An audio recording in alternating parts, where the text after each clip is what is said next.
before we get to today's episode, don't forget to sign up to the book at thehighestandbestuse.com. That's where you'll find all of the links on where you can buy it. Amazon, Chapters, Barnes & Noble, all these places. You can get it there in ebook, paperback, and hardcover. So however you like to consume content, it is there for you. Now, on to today's episode. I'm Vlad Maevskiy, and the highest and best use for my business is coach house construction and land development.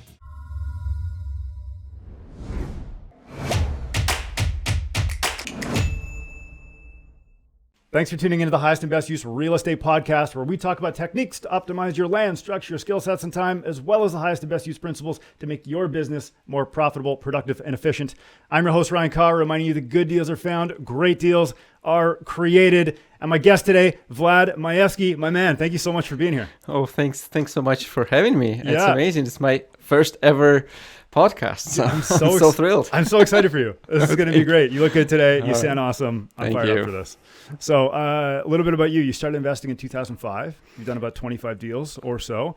And of those deals, it's been like flips and burrs and land severances and coach houses. Is that right? Yeah, that's about right. That's amazing. I didn't know you did land severances. I was reading your bio and you're like, oh yeah, I've done all these things, ...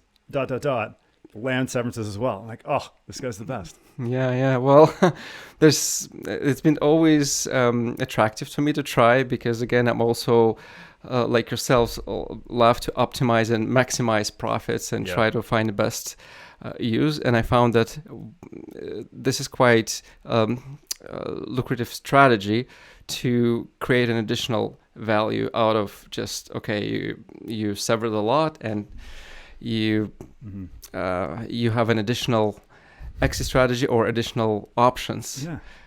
Yeah. You nailed it. It's true. It's so true. Hands on you're hitting the table. Hands on your lap. Okay, it looks like then probably I need to use my hands. If you're gonna hand talk, it's totally cool. Just don't do that. Oh, I did? Yeah. Oh, okay. Yeah. Cool. You're doing good. You're doing good. So today we're going to talk about coach houses, right? Which I want to go through like the ABCs of coach houses. You've obviously done a really beautiful one up in Aurelia. So we'll go through that. Primarily the before, the during, and the after.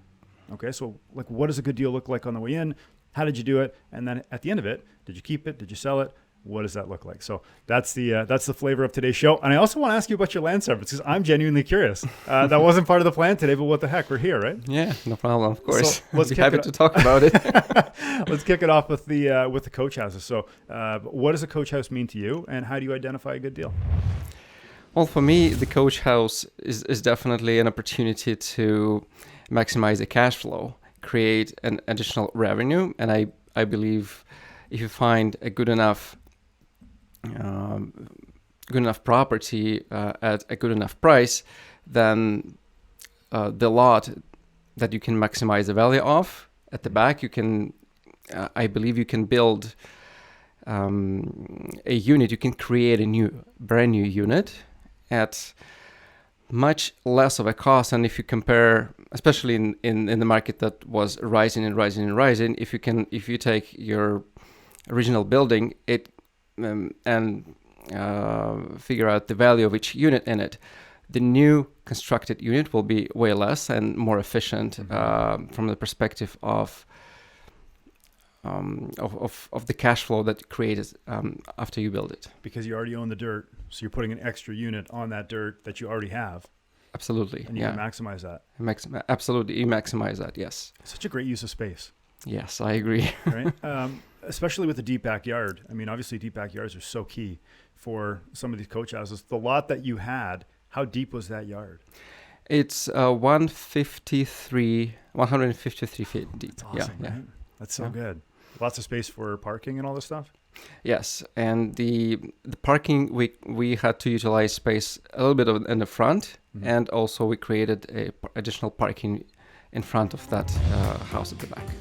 So then how do you identify a good deal? So on the way into this, let's start from step one. If somebody was looking for a lot, a property to do coach shows for themselves, what would they be looking for? Well, of course, you need to make sure that the lot is big enough, the frontage. However, I would say that try to make sure that the duplex itself is cash flowing. If you can create, let's say, 2 units of your main house, right, it is cash flowing on its own. Because if it's not, then definitely building a coach house will improve the cash flow numbers. However, I feel that this is not good enough. So you have to. So start with something good and improve on it with the coach house. That's what I think. Interesting. Yeah, and that particular deal was also amazing because the main house, it was already 2 units, but it was not conforming. It was illegal 2 unit. Oh. And it was built pretty close to building code. Mm-hmm. So I only spent 13 grand to make it legal duplex. 13 grand. It's my cheapest duplex ever. Yeah, really. Did you get a good discount on the buy? You must have. It was still in a multiple offer market. Yep. However, we got lucky in a way that it was supposed to be an offer day, but we got a word from the sellers that there is a bully offer coming in. So are we interested? We said, yeah, we're interested. So we gave ours, and it wasn't that huge, but we made it. We ended up buying it. Really? Getting it. That's awesome. How many years ago would you have bought the original house? The original, it was 20, hold on, 2 years ago, I believe. Okay. Let me again run my numbers. I only finished it it would have been 21. Really? Yeah, 2021. Yeah. So you would have bought it during COVID or pre-COVID? Well, pandemic still was. It was like it wasn't that initial phase one, strict lockdowns and all that, but it was still an ongoing pandemic. Yeah. Now, when you bought this, or when somebody else is out there, when you bought this, like when you bought yours, coach houses, were they a thing at that point? Because Bill 23 hadn't come through yet. Oh no, it already completed one in Barrie by then. Oh. It was my second coach house. Yep. And they only opened up in Aurelia, just opened up. Mm-hmm. And that's why we start hunting for the good property for that and secured that one. So you already kind of knew what to look for in terms of, okay, what does the site have to feel like? You know, we talked about size already, grading, parking, things like that. You already kind of had a gut feel on intuitively what it should be. I had an understanding. I feel that always the parking has to be a very important consideration because people has to get in and out comfortably. And if it feels like a big problem, if you can't get around the house or if you don't have enough parking in the front, it's a problem. Yeah. Okay. So lot depth, parking. What else is a major consideration for a property that's going to function? Well, of course, zoning has to allow, but by then, any residential R1, R2, they all allowed for the coach house as long as the lot deep enough. What else is a consideration? I think it has to be, of course, on the municipal services. Right. It shouldn't be on a septic system because septic system, they require a lot of space in the backyard, right? So you can't really build. You need more than 150 foot deep lot for a septic, right? Way more. You need a farm. Yeah. You need a small farm. You know what I liked in Aurelia versus Barrie, for example? Yeah. We had a service, 200 amps, but we ran an additional 200 amps to our coach house, so we were able to do it. So it's separate meter and 200 amps. Have you ever heard of people running into an issue with capacity on the street? Like there isn't enough hydro to service some of these additional units. Is that a thing? Well, I haven't heard about that. Okay. But when we tried building one in Barrie, it was super, super expensive to get an additional service. Really? So we had to really utilize 200 among the 3 units pretty much. But was it overhead or underground? In Aurelia I believe it was overhead, but we still ran it underground. Yep. Yeah. And from the street, was it overhead or was it underground? I believe on the street it was overhead. Gotcha. But, okay. What made your service so, like obviously we're going to talk about the Aurelia one, but what made your service so expensive in Barrie if you had to upgrade it? I don't know. There were some reasons. Again, I wasn't the one talking to Electra, but I believe there was enough capacity or something. They couldn't get it for just, Yeah. It's amazing how those little intricacies pop up as you go. You think I've got the best lot in the best part of town with a nice duplex up front and we're going to build this coach house in the back, and something like, the hydro only is limiting us on capacity. And you're like, oh gosh, what are we going to do now? How do we beat this constraint? Yeah. For sure. But you really have to think through that. ahead of time, because you don't want to end up without any Now ability you're to run the stuck. You hydro. can't do right? anything, right? Yeah. You can't. You have to think on that up front. Because in our case, in Aurelia, it was much easier with hydro. But again, I also decided not to run gas to the coach house. Because I felt like, based on the past experience with other conversion projects, we could do heat pumps, and we don't need really hydro, as long as we can set up and provide efficient baseboard heaters, for example, with their own controls. So they don't even, if they don't use certain rooms, they don't need to really heat them up very drastically, and heat pumps are efficient. And I mean, with the new coach houses being basically built like small houses, you've got R50, R60 in the attic. You've got extra thick walls with lots of insulation. You're building inside of a cooler. You know what I mean? So they take way less energy than a home built in the 50s. Yeah, 100%. Yeah. Okay, so now you've found the property, you've located it, you picked a city, you found the site constraints that you think are going to work the best. What is the next step? Well, next time, first of all, you need to buy it. Well, once you get it, then again, I start usually with a duplex in it. Yep. And because again, once you have a building permit for a duplex, now you can apply for the coach house. Okay. Can you do it without having a duplex up front? I believe so. Yeah. But again, from a perspective of sequencing, I think it's great that you complete the renovations on the main house, and then after that you can place tenants. Right. But then you have to make sure. I like that. Yeah. It's a good term.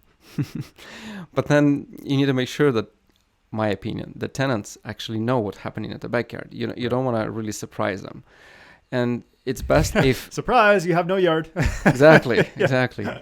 And my opinion is, when you already started the construction at the back, let's say you already dug a hole or something, you have your machinery in and out or something. This is when tenants have to see that before committing to renting your place, because they'll know, okay, there will be some inconvenience. We're okay with that.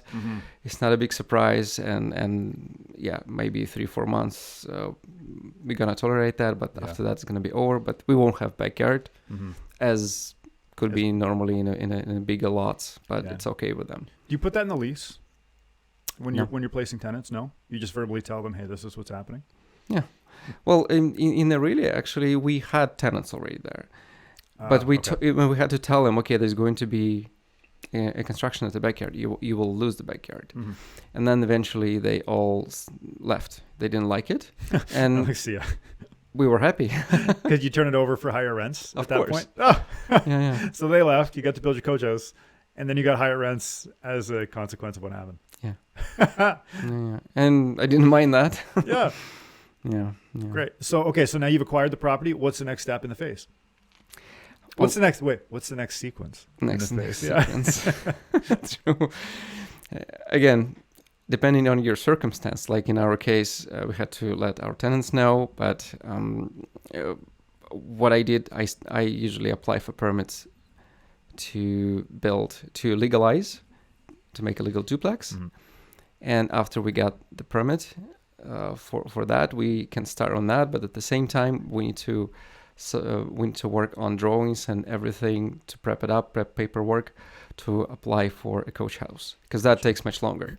Sure. Just to get the permit, I believe we applied in June, and in September we got the permits. That's why it takes time. June, July, September, so 3 months. Yeah. Basically, during that time, you complete your duplex, you start looking for your tenants. Yep. And that's how it goes. Yeah, it's kind of nice that you can do all of the construction in, let's say, within the same calendar year, give or take. Like, if you're going to be in a mess, let's be in a mess once. Not like getting the tenants and then they move in and then you have backhoes in the backyard and then they're all upset. Like, everybody knows what's happening. Everybody's on the same page. Yes, that's important. Okay, so now you found the place. You bought the place. You've tenanted the property, right? You've renovated the property. I renovated the main house. What is the process for the actual coach house itself? Where does somebody start after they've gotten their permits approved? Where do they go next? Well, before you got your permits approved, you have to find your general contractor to do the work, because I'm not the builder, and I'm not intending to run my own trades and all that. So I had someone, I hired someone who had to do all that, and they actually also submitted documents to get a permit. Oh, they did the whole process. The process. That's pretty good. But we had to make sure that we are all on the same page in terms of, again, what are the finishes, what are the timelines, of course the money question. Everything has to be satisfactory to all parties. We'll get into the money in a bit. Yeah. Everybody wants to know about the money, right? Of course. Well, and in the end of the day, they have to have their trades ready to start digging as soon as possible, as soon as we get the permits. So I have to do the fencing. You have to put all the secure, and then get their excavator and start. That's the most exciting day. Yeah, all the dirt, making a mess, lots of mud. Because that's okay. It's nothing stopping us. So yeah, you got your permit. You're good to go. We're good to go. Did you hit any unusual constraints? Luckily, no. No, good. No. The only thing that happened to us at the end, rather, when we already finished everything, we couldn't get our grading plans for a long, long time. And then it turned out to be that there was a little issue with where the rainwater is going to be discharged.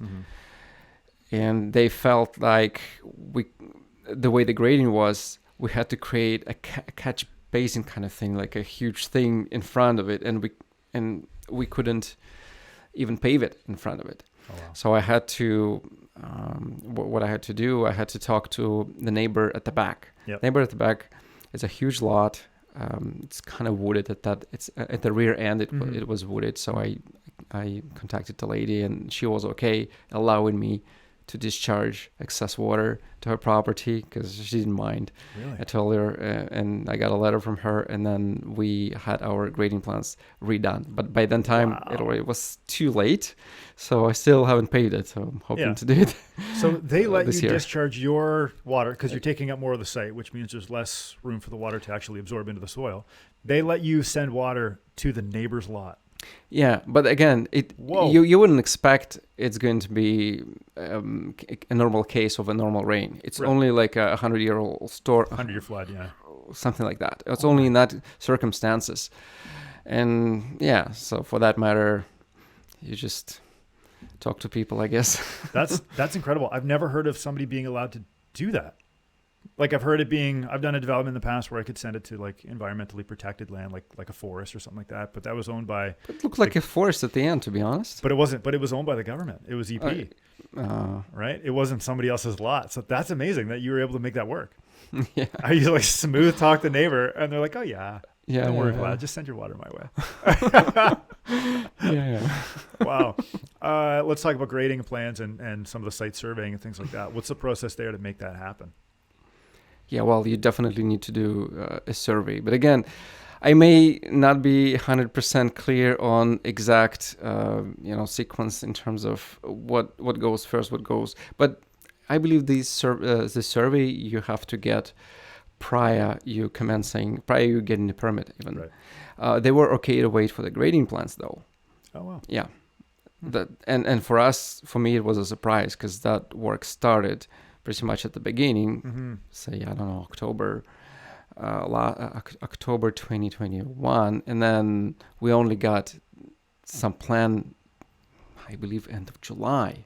Yeah. I don't know why it took them so long, but apparently they were over capacity or something. Yeah. But in any case, yeah, that's another story for maybe a little later, because that delayed us from renting it out sooner, because without it we couldn't do anything in front. It was just still a mess in front of the house because I didn't know like how we should be doing anything in front. So because no parking, you can't rent it out to anyone. Right. Okay. So then in terms of type of your construction, so let's go down that path. Did you put a basement in this coach house or was it slab on grade? Yes. You did. Why did you do that? Well, I believe you can create more income out of the property with more floor space, right? Right. because you're doubling it at least. Yeah. And initially I thought maybe I should consider making the house so that you can potentially easily convert it into 2 units. But because we have some problems with that in Barrie, so I decided, okay, and they were very like upfront. Okay, no second suites there. And like, okay. Darn it. There goes the 4th unit. yeah. But it's still kind of 2 almost equal floor layouts on both levels. Yeah. However, it's great to have 4 bedroom, 2 bathrooms. Yeah. You can a charge 4-bed more. coach house. Wow, that's awesome. Well, yeah, 2 bedroom and in the below, basement, and then 2 bedrooms. That's amazing. On the main floor. Square footage. How big is this? 800 is a footprint. Yep. Minus maybe some technical, maybe you lose about 50 feet or something, but at least 1,500 for both. Yeah, for like the thickness of the wall and the foundation and so on. Is that what you mean? Yeah. Gotcha. 10% typically. So if your basement, or if your footprint's like 800 square feet, your basement would be like, on the inside, it'd be like 720. You take off like 10%. Yeah. Because there's some space under the stairs, some kind of crawl space, like some technical area. Yeah. That's an awesome size house. Yeah. Oh, it's definitely. Wow. Amazing. Okay, so stick frame construction, standard concrete poured foundation. How did that go? Yeah, that's pretty standard. So poured foundation and stick frame construction, like you mentioned. Yeah, it's very standard. One feature I loved about from our designer who did this, they designed vaulted ceiling. So the main floor is vaulted ceiling, the kitchen area and living space, but then like traditional ceiling in the bedrooms and in the bathrooms. But that's awesome. It feels so spacious. Yeah. How tall would the ceilings be? Oh, to be honest, in the peak, hard to say, because again, it's all the height of the roof, pretty much. Is it a truss system or a hand frame roof? What did you go with? Truss system. Truss, yeah. Yeah. Where they crane them in and drop them on top. Oh, again, I don't. To be honest, I think they built it on. Awesome. Right on there. Yeah, awesome. Yeah. Just a quick break mid-episode here. Thanks for tuning into the podcast. Don't forget to sign up to the book, thehighestandbestuse.com. You can find it on all the major platforms, Amazon chapters, Barnes & Noble. You can get the direct links at thehighestandbestuse.com. Now, back to the episode. Okay. Knowing what you know now about the type of build that you've done, looking back, would you have changed anything about the process thus far? With this one, I'm pretty happy about everything, even though just the timelines, we were much later than we projected due to many things. Of course, building in COVID, it's challenging. It was tough, yeah. And not only, one of the challenges is some trains don't want to show up at work. You're probably familiar with that. Oh, once or twice, yeah. Yeah, I just don't want to come out. Just want to come. Yeah. So things like that happens. But some of the guys were pretty astonished, like how they were. I'm impressed with them. It was -30 or something. They were coming and doing electrical work. Yeah. All in gloves and. You can see your breath. Yeah, exactly. From the financial side, let's talk about the money. What did this cost you to build in terms of before you started construction, like all the soft costs? And then what did it cost you to build once you actually dug the hole and constructed the building? You mean projected versus final? Yeah, let's do that. So what did you think it was going to cost you versus what did it end up costing you? And then maybe we can break it down from there. Well, in my situation, I guess I got lucky that we got an estimate already, which, of course, it wasn't done completely to the initial design. Again, for example, we didn't do a second kitchen. We didn't do, fireproofing of the ceilings, stuff like that. We canceled that. But then we had to add some stuff, like, for example, I added stone in the front to make it look nice. I added a porch, so it's more pleasing. Yeah. That stuff. So all in all, probably I ended up paying extra from the estimate, maybe 10 grand. And then the landscaping was a factor which it was hard to evaluate, because I know that my first coach house, I had to spend 20 to 30, about 30,000 or something to do the paving, to do the interlocking, to maintain, to do, to restore everything. Yeah, sod and all that stuff. Because it was just... People forget about that. Yeah, the cost of restoration, once you dig up the yard and wreck the driveway and take off a deck and, fill in a pool or move the air conditioner, like all of those things really add up. Like it's not free. Oh yeah. And I already knew that, so I had to budget about 30 grand, but I think it was still about a bit more. Mm-hmm. So then in terms of total cost for the structure, like what you would have paid your contractor, what would that have been and what did that include? Total cost. Well, total cost included permitting, design work. Yep. So the drawings, the submission, and all the construction except the appliances. Appliances weren't included. Yep. Then, and landscaping wasn't included. Gotcha. Okay. So what was the total cost of build? This one, total cost including landscaping, my numbers are about 270 grand. 270, including landscaping. Including landscaping. And landscaping was like 30? I would say 40. 40? Okay, Yeah, so you were 230, 230 to build it? To build it. And did that include tax, HST? Yeah. Yeah.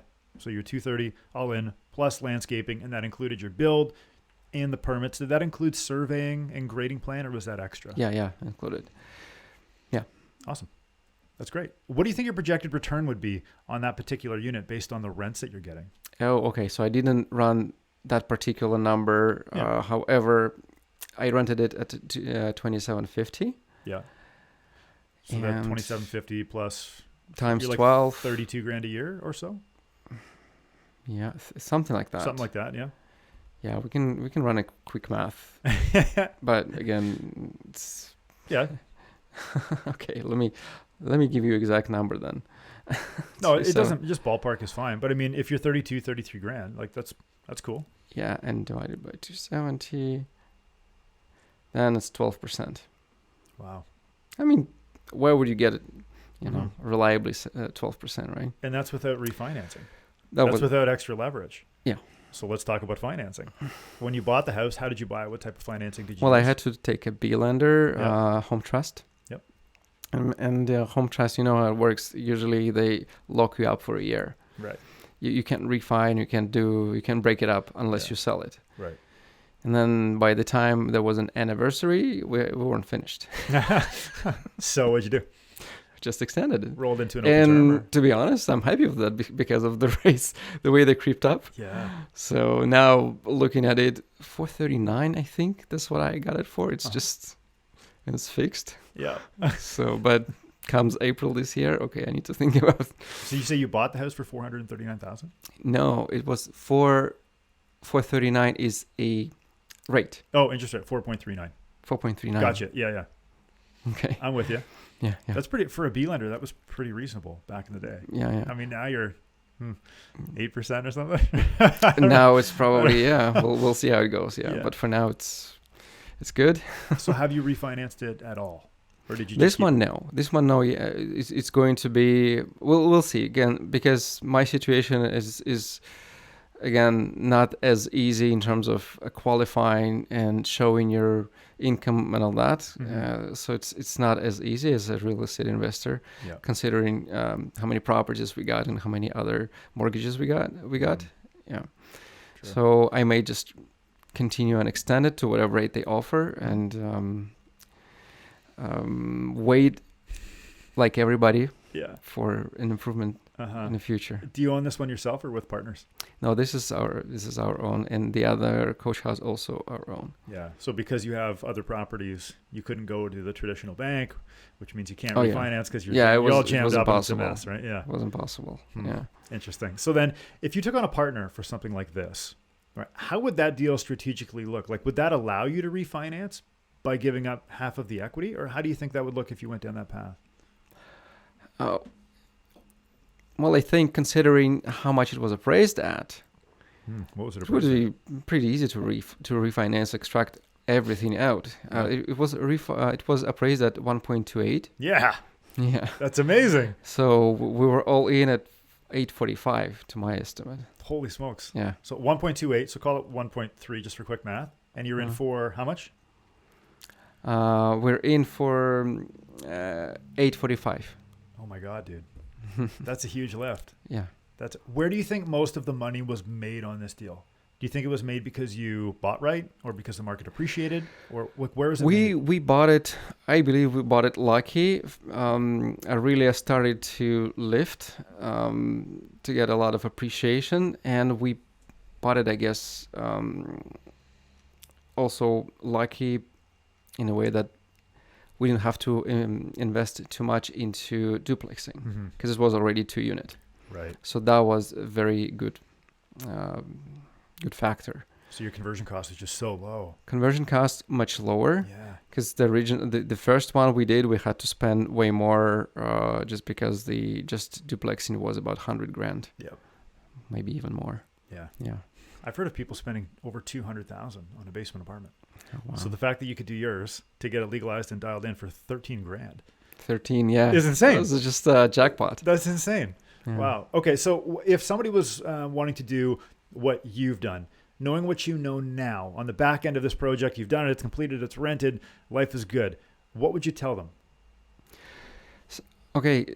The way you calculate and approach this, you still need to see what the entry cost and what it is initially you're getting, in what condition, how much work needed to be done on the main house, because that's very important. Because the thing is, when you buy it, you need to put down substantial amount of money as a down payment, like 80 or 100 grand. Let's say you put 100 grand. Then if it's a typical outdated bungalow, then you put another 120 or something. And sometimes in today's costs of construction, it could be 150 easy. So now you're already at 250 plus another 250 at least for the coach house if you do a slab on grade, I guess. So you have to have $500,000 in your bank account available. Because I don't know if there are a lot of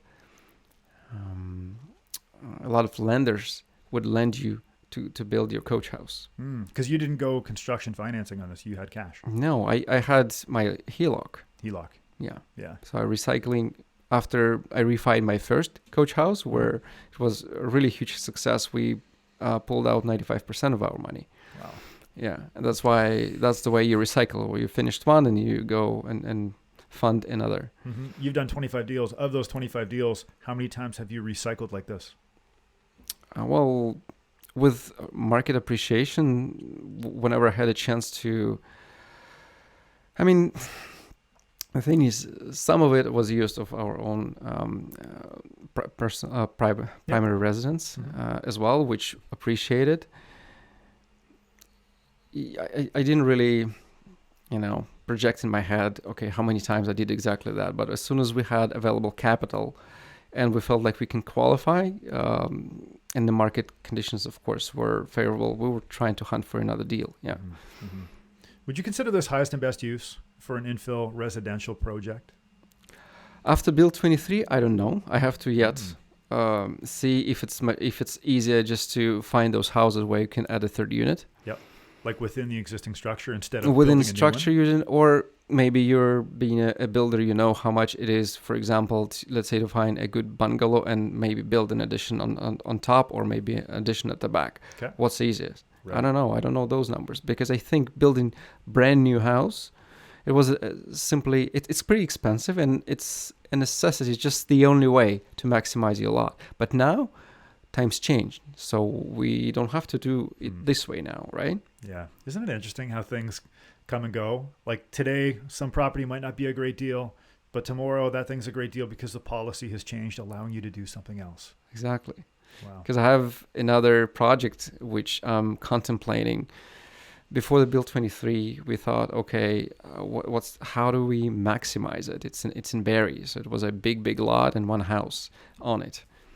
And I thought, okay, the easiest way and the fastest would be to go after something which is by right, and the easiest was to simply divide it by two, like create two new lots. So this is your land severance deal. That's my newer one, my current one, and because it wasn't enough width to create by right 3 lots, because we would have needed to go to minor variance, or maybe even change zoning in order to approach it differently. But now I'm thinking, okay, I should probably rethink, because we already have a design for 2 duplexes and 2 coach houses, but this is so expensive to build, and the future value may not even be attractive. Right. It may be even relative less than to the cost of construction. Maybe even less than the cost. Right. That's why I'm rethinking this. Maybe we should change zoning and really hold on to the property longer, create 4 lots, same for example, with Sims. Yeah. Okay. Well, let's go down the path of your land severance to wrap up here. So, in terms of this, when did you acquire it? How long ago? Oh, that land severance is our, I think, second or third, because I've done another one. Yeah. But for this one, you're like the silent killer, man. There's more deals in the bank, I love it. I don't know. It's really exciting to always have a project. I can't really sit idle, so we always think into the future, trying to project and find a best way of growing your wealth, of course. Yeah.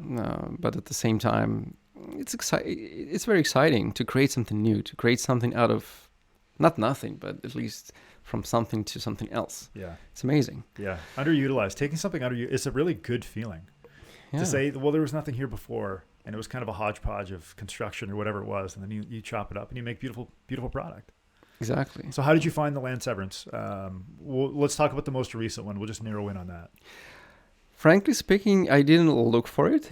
It found me, and I got approached by someone who said, "Hey, are you interested?" And I was looking at it. This is what you can do, and I thought, let's do it. Yeah, good. It was that fast. You're just like, boom. Kind of, yeah. Okay. Details about the lot. You shared a little bit, but let's just dive back in. It's about 120 and 145. I keep forgetting 145 deep, or 150 or 140, something about around that range, deep. Zoning. It's residential, R1 or R2. Doesn't matter in a way that you can only build a single family house there. Yeah. Okay. Yeah. I mean, you should be able to get 4 lots on a 30-footer. And that's what now I'm thinking. Because the only problem with that, I have to spend a lot more time. Right. Because I have to deal with the city. I have to do this long dance with them. Right. So you could get 3 lots as of right? Like 2, just 2. 2 lots as of right. We got approved for 2 lots. And we almost got all the conditions knocked off. Just there's some tree issue that we have to get letters from the neighbors, because there are a lot of trees. Right. There's a lot of trees on that lot. But now I'm kind of I'm thinking what's best continuation of this. Because if you waited another year and went through some variances or a rezoning or something, if you could go from 2 lots to 4 lots, like that would be a pretty significant value lift, no? Because every lot now, if it's the same, every lot now can have 3 units. Right. So if I can build 12 units instead of just 6, isn't that amazing? That's a big difference. Carry that out on a 5-year business plan. It's like, oh my gosh, what a change, right? Yeah. So if I can hold on to this, if I can find a way, because the carry cost right now, having a private on it, is significant. Yeah. But if I can solve that, then I'll probably go that route. I'll probably wait, because now building right now, maybe it's a little bit not the best time, I would say, right? I wonder if you could refinance your coach house, even if it's with a B lender, and then pay out some of your private. Yeah. There are ways. Land, right? Yeah. There are ways, because we have another. I'm hoping to partner up on this one, and with that partner, we have another property we're now putting on the market and selling it. Nice. So if that goes successfully, then we can get that and then pay off the existing mortgage and hold on to it longer. So that's kind of the ideas. Well, Vlad, this has been terrific. I mean, you're a wealth of knowledge on this side of the mic. It's been so much fun to have you here. Okay. Like for your first podcast, like you totally nailed it. You know your numbers. You're obviously having fun while doing it. You've done tons of deals. You've been in the market a long time. So thank you. Congratulations for doing Thanks amazing for having me. And for yeah, being I'm here. so excited, to be honest. Yeah, it's been a pleasure. Awesome. How can people find out more about you? I have a website, which I have to be honest. I have to really maintain more often because it's been created 3 years ago and I haven't touched it. It's because you're an active real estate investor. That's exactly. But I have to, I have to improve my marketing part of my business. It's forwardinvestments.ca. Mm-hmm. But at the same time, there are links on that, and on a Facebook. I'm active on Facebook, Instagram. People can find me that way. Terrific. And for the people listening on audio, can you spell your last name? Maevskiy. There we go. Vlad Maevskiy. Thank you so much for being here. Yeah, thanks so much, Ryan. It's been a pleasure. Thanks again for listening to the Highest and Best Use Real Estate Podcast. Don't forget to sign up to the book. This one right here, thehighestandbestuse.com. I'm your host, Ryan Carr, reminding you that good deals are found, great deals are created. Like, share, follow, and subscribe, and we will see you on the next episode.